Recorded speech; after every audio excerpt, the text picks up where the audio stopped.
Haryana ground report से बड़ी खबर। सोमवार सुबह जगाधी अनाज मंडी में उस समय अफरा तफरी मच गई जब फसल बेचने पहुंचे किसानों को गेट पास नहीं मिल पाया।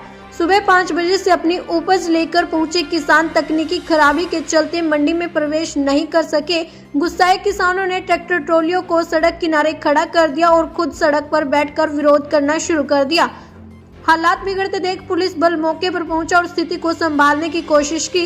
प्रदर्शन कर रहे किसानों का कहना है कि मंडी प्रशासन की लापरवाही और खराब ऑनलाइन सिस्टम की वजह से उन्हें भारी दिक्कतों का सामना करना पड़ रहा है। आप सभी से अपील है इस वीडियो को, इस खबर को ज्यादा से ज्यादा शेयर जरूर करें। तो आइए आपको सुनवाते हैं क्या कुछ कहना है किसानों का इस पूरे मामले को लेकर। ट्राली लेकर आ रहा। अच्छा। कोई लाने का कोई सिस्टम नहीं है। गेहूं सूखी थी, उसके बावजूद भी अजी कल को तो लगी, आज तो लगी, उसके बावजूद भी ट्राली जो यहाँ से निकल गई गेट पास कटवा गया, उसके बावजूद भी वहाँ पड़ी है ट्राली। कोई सिस्टम नहीं है। हाँ, क्या कह रहे जी? मतलब ट्राली नहीं तुल रही है। क्या कह रहे जी, आज तो लग जाएगी, कल को तुल जाएगी, कोई सिस्टम नहीं है। कह रहे सुखाओ। हाँ, सुखाने के बावजूद भी नहीं तुल रही मेरी ट्राली, वैसे क्यों पड़ी है। कहाँ से आए हो? हैं? से हो? लाहौर से। हाँ जी, हाँ, लोरा के पास। लोरा के बाद। हाँ जी, हाँ, हरियाणा में तीसरा दिन हो गया जी, आज तीसरा दिन हो गया। तो बीजेपी सरकार ने पहले तो बड़े तगड़े तगड़े वादे करे, किसान अपनी फसल जहाँ मर्जी बेच सकता है, उसके बावजूद हमें फसल के वास्ते इतनी दिक्कत बननी पड़ रही। अब रोटियों से ही परेशान करके बच्चे परेशान, गैस चूल्हों से भी परेशान हो गई, गैस से ही परेशान हो गई, हर चीज की तबाही है। उसके बावजूद भी फिर सरकार कह रही जिंदाबाद।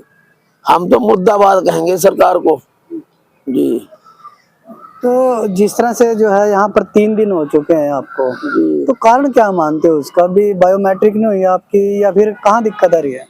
बायोमेट्रिक भी होगी जी, सब कुछ हो गया, बावजूद आगे कह रहे सेलर वाले नहीं उठा रहे। आगे मतलब लोन से लेने वाले हैं सरकारी, वो नहीं उठा रहे हैं। अच्छा, गेहूँ, हाँ में दिक्कत हो रही है। हाँ, उठाने में भी दिक्कत हो रही है जी। शुरू से ये बात कहते आ रहे हैं कि बायोमेट्रिक का जो नया कानून लेके आया है, अभी तो अरेवल कम थी, जिस दिन अरेवल बढ़ेगी ये हाल होगा। और आप देख लो, आज आपके सामने सुबह से किसान परेशान है, सुबह से इनकी साइड बंद पड़ी है और ये आज ठीक हो जाएगी, कल फिर ये बंद हो जाएगी। और यही नहीं है, अब जैसे गाड़ी का गेट पास काटते हैं उसमें भी बहुत ज़्यादा प्रॉब्लम है। उसमें पहले जाते हैं एजेंसी के पास, फिर जाते हैं ठेकेदार के पास, फिर जाते हैं दोबारा मार्केट कमेटी के पास, फिर दोबारा एजेंसी के पास। एक गाड़ी का गेट पास काटने में कम से कम 1 घंटा लगता है और उसके बाद फिर उसको इन्वाइट कराने में बहुत टाइम लग रहा है। इनकी वो ऐप चलती नहीं, तो हर जगह इस जो ये नया जो इन्होंने ऑनलाइन सिस्टम सारी जगह बहुत टफ बना दिया, इसको बहुत मुश्किल कर दिया। इसको थोड़ा सरल करना चाहिए ताकि किसानों को भी राहत मिले और आड़तियों को भी।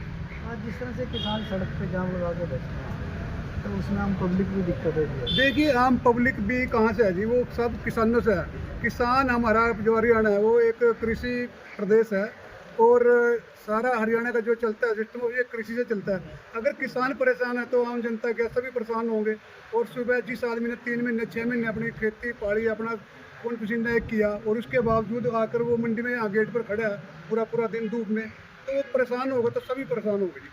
किसान कह रहे कि उनको 3 दिन में गए आए, उसका क्या कारण है? उसका कारण यह है कि जो हम पहले भी मैंने सभी चैनल के माध्यम से किसानों को एक अपील की थी कि जिस टाइम आपकी फसल पककर तैयार हो जाए तभी फूल लेके आए, नहीं तो अब बहुत ज़्यादा प्रॉब्लम है। पहले क्या चलता था, थोड़ा बहुत मॉइस्चर और तरल भी तुल जाती थी। अब की बार इतने सख्त कानून बना दिए कि हमारे पास अगर मॉइस्चर चाहे तो तय करो, 12-1 भी आएगा तो उसको रिजेक्ट किया जाता है। अगर कोई डेयरी गलती से गोदाम में चलेगी तो पूरी गाड़ी हमारी वापसी आती है। तब जब तक मॉइस्चर 12 नहीं होता तो हम उसको तोड़ नहीं पाते। किसानों से क्या? किसानों से यही अपील करूंगा कि किसान साथियों, आज बैसाखी का दिन है, आप सबको बहुत बहुत बधाई इसकी, क्योंकि ये त्यौहार हमारे किसानों से जुड़ा है। और जिस टाइम आपकी फसल पककर तैयार हो जाए, बिल्कुल वो उसमें नमी ना रहे, तभी उसको मंडी में लेके आए, नहीं तो अन्यथा परेशान होंगे, वो फसल नहीं बिक पाएगी और सरकार अब की बार बोल सकता है बिल्कुल भी नमी वाली फसल नहीं बिकेगी। है वो पूरी उसके ऊपर काम कर रही है और ऐसा नहीं है कि प्रॉब्लम लगातार चल रही है। प्रॉब्लम आईटी टीम ने रिजोल्व भी कर दी थी, मेरे पास खुद के पास, मैं सुबह से मंडियों में ही हूँ और वो प्रॉब्लम रिजोल्व भी हो रही है। बट ये भी पता चला है कि वो बार बार दोबारा रीअकर हो रही है। तो मैंने अभी यहीं से एक बार बताया है दोबारा, आईटी टीम जो है वो जॉब कर रही है, सर्वर रिलेटेड कोई प्रॉब्लम आ रही है जिसको रिजोल्व जल्दी ही कर लिया जाएगा। किसानों का कहना है कि बायोमेट्रिक्स को लगातार पिछले काफी दिन से दिक्कत आ रही है।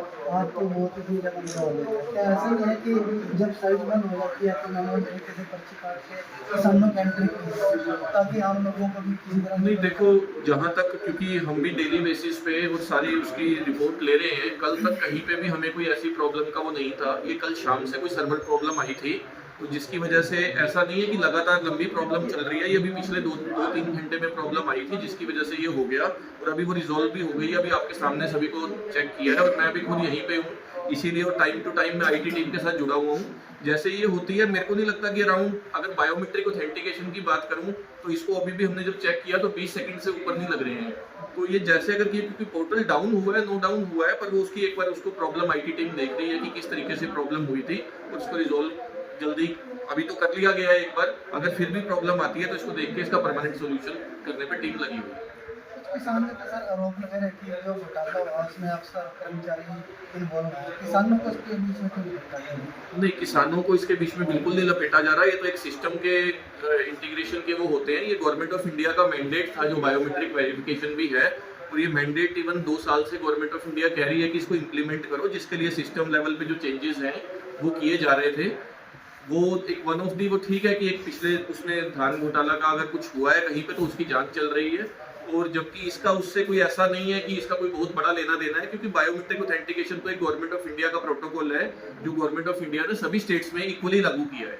सर कुछ किसानों ने सुझाव दिया है कि जैसे हमारे जिले में 4 मंडियाँ, एक मंडी को ट्रायल बेस पे रखना, 3 मंडियों को ओपन करना, तो क्या ऐसा संभव है?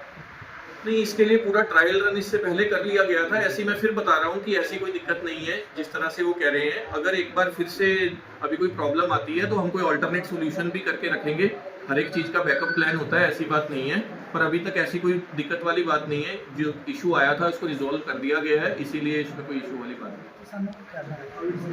किसानों को यही कहना चाहूँगा कि आप सहयोग दें। ये हम एक सिस्टम को जो डेवलप कर रहे हैं, इससे किसानों का ही हमने फायदे को लेकर चले हैं। जैसे पहले अगर पेमेंट मैनुअल जाती थी, इनको कहीं कहीं 10-10 दिन नहीं मिलती थी, आरती के थ्रू नहीं मिलती थी, सरकार ने इनको डायरेक्ट पेमेंट इनके खातों में डालने का काम किया। और अब भी ये सारे सिस्टम जो कर रहे हैं ताकि कल जब भी कोई घोटाला होता है या कुछ और भी होता है तब भी किसानों का नाम सामने आता है। तो ये सब चीज़ें जब सिस्टम को सुदृढ़ करेंगी तो ताकि अगर कोई फॉल्ट पे कौन लोग हैं उनको भी आइडेंटिफाई कर पाएंगी, और कहीं ना कहीं सिस्टम सुदृढ़ होने से किसानों को ही फायदा मिलेगा इसका, ताकि किसानों को हर एक स्कीम का, चाहे वो एमएसपी का बेनिफिट है, चाहे कोई इनपुट्स में बेनिफिट है, यूरिया में, फर्टिलाइजर में, और भी चाहे खराबा होता है तो खराबे का बेनिफिट है। तो ये सब चीज़ें किसान के भले के लिए ही सरकार ने बनाने का काम किया है और इससे किसानों का ही हित होगा।